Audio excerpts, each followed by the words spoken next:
रंगपंचमीची दिव्य परंपरा. श्री क्षेत्र मढीतील कानिफनाथ महाराजांची भव्य यात्रा. महाराष्ट्रात एक असे पवित्र स्थान आहे जिथे दरवर्षी लाखो भक्त श्रद्धेने एकत्र येतात, जिथे 18 पगड जातींचे लोक एकाच भक्तिभावाने नतमस्तक होतात. ते पवित्र स्थान म्हणजे नाथ संप्रदायाची पंढरी, श्री क्षेत्र मढी. नाथ संप्रदायातील महान सिद्धयोगी श्री चैतन्य कानिफनाथ महाराज हे नवनाथांपैकी एक मानले जातात. त्यांना आयुष्यभर लोककल्याणासाठी आणि अध्यात्माच्या प्रसारासाठी देशभर भ्रमंती केली. भ्रमंती करत असताना ते अहमदनगर जिल्ह्यातील मढी या ठिकाणी आले. या पवित्र भूमीत त्यांनी तपश्चर्या केली आणि भक्तांना योग, साधना आणि धर्ममार्गाचा उपदेश दिला. शेवटी याच ठिकाणी त्यांनी संजीवनी समाधी घेतली.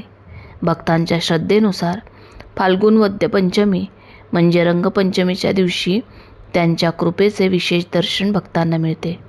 म्हणूनच त्या दिवसाच्या स्मरणार्थ आणि नाथांच्या कृपेचा उत्सव साजरा करण्यासाठी दरवर्षी मढी येथे भव्य यात्रा भरवण्याची परंपरा सुरू झाली. आज ही यात्रा महाराष्ट्रातील सर्वात मोठ्या आणि प्रसिद्ध यात्रांपैकी एक मानली जाते. महाराष्ट्रासह राजस्थान, गुजरात आणि देशातील अनेक भागातून जवळपास 10 ते 20 लाख भाविक येथे दर्शनासाठी येतात.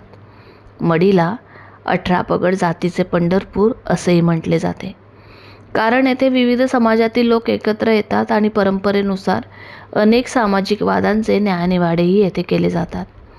यात्रेच्या आधी एक अत्यंत महत्त्वाचा पारंपरिक विधी पार पडतो. तो म्हणजे श्री कानिफनाथ महाराजांच्या संजीवनी समाधीला तेल लावण्याचा विधी. ग्रामस्थ आणि नाथभक्तांच्या उपस्थितीत प्रथम नाथांच्या पादुकांचा जलाभिषेक केला जातो आणि नंतर शंख आणि नगाऱ्यांच्या गजरात श्री कानिफनाथ महाराज की जय असा जयघोष करीत समाधीला तेल लावले जाते.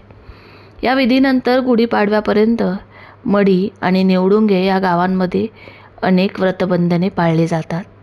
या काळात शेतीची कामे, विवाह किंवा इतर मंगल कार्ये, गादी पलंगावर झोपणे, दाढी हजामत करणे, नवीन काम सुरू करणे किंवा घरात पदार्थ तळणे ही सर्व कामे वर्ज्य मानली जातात. या परंपरेप्रमाणे एक सुंदर भावना आहे. संपूर्ण गावाने एकत्र येऊन यात्रेची सेवा आणि तयारी करावी. यात्रेदरम्यान फुलबागेतील बाजार आणि गाढवांचा बाजार खूप प्रसिद्ध असतो. मढीची गोड रेवडी ही तर यात्रेची खास ओळख मानली जाते. गुढीपाडव्याच्या पहाटे अनेक भक्त कावडीने पाणी आणून नाथांच्या समाधीला स्नान घालतात आणि स्वतःला धन्य मानतात.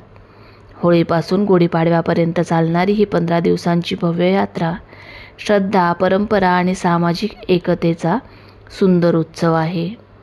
श्री कानिफनाथ महाराजांची मढीतील यात्रा आपल्याला शिकवते की श्रद्धा जेव्हा परंपरेशी आणि समाजसेवेशी जोडली जाते तेव्हा ती खऱ्या अर्थाने तीर्थक्षेत्र बनते. खरी भक्ती ही केवळ देवदर्शनात नसते, ती शिस्त, परंपरा आणि समाजातील ऐक्य जपण्यास असते.